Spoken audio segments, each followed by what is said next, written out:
Salam melek merem hukum.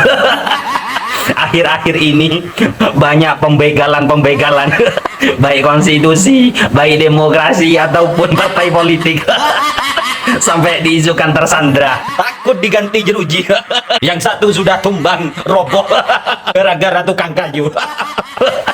Ada yang mau di muktamar tandingan, ada yang juga dikader oleh baru beberapa hari jadi ketum, sudah digugat di pengadilan. Bagaimana penyelesaian sengketa partai politik? Mari kita bahas secara seksama. Banyak persoalan dan juga banyak sengketa yang terjadi di partai politik.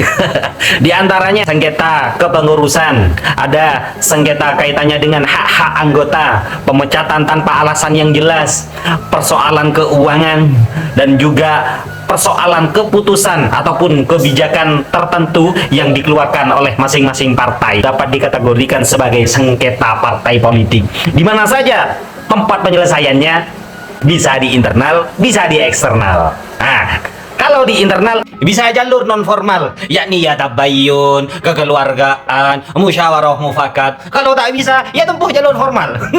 Bisa menggunakan mahkamah partai. Kalau di eksternal bisa menggunakan jalur litigasi, yakni jalur pengadilan, baik pengadilan negeri ataupun pengadilan tata usaha negara, tergantung objek apa yang hendak mau digugat menggugat itu. Pada faktanya, dalam persoalan-persoalan sengketa partai politik yang diberikan alternatif, yang diberikan oleh perundang-undangan Indonesia melalui internal penyelesaian mahkamah partai. Salah satu fungsinya ya agar menyelesaikan konflik yang ada di internal partai politik. Ya karena yang tahu isi rumah tangga daripada partai politik ya partai politik itu sendiri. Masa mau bawa-bawa orang luar masuk ke dalam rumah tangga? Bisa-bisa kalau cewek disebut pelakor, kalau cowok bisa disebut pelopor, pengambil parpol.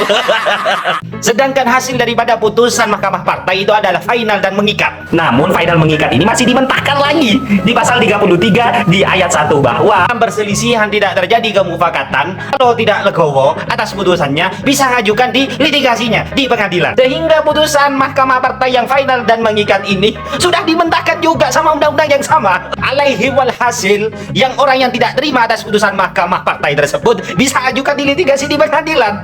Ketidakpuasan daripada putusan mahkamah partai salah satu sebabnya para anggota hakim-hakim di majelis mahkamah partai kebanyakan juga menjadi pengurus dan anggota di internal partai itu sendiri.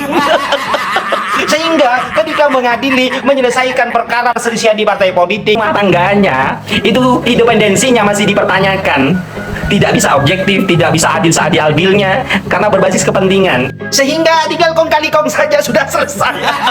Oleh sebab itu, ini yang repotnya, mengadili orang dalam, yang mengadili adalah orang dalam, putusannya ya demi keuntungan orang dalam.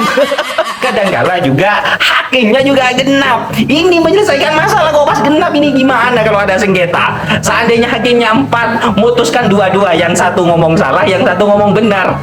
Yang mana yang harus diikuti? Draw. Padahal asasnya putusan hakim adalah hukmul hakim yarfa'ul khilaf. Apapun yang diputus hakim itu yang paling benar menurut hukum meskipun prosesnya salah. Oleh sebab itu banyak gugat menggugat, selesai di tingkatan mahkamah partai, lanjut lagi gugat di pengadilan negeri, gak bisa lagi, lanjut lagi di petun, gugat di pengadilan tata usaha negara, gak bisa, langsung kasasi lagi. Hingga bulat semua.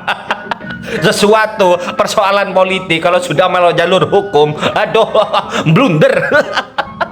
Ending-endingnya islah.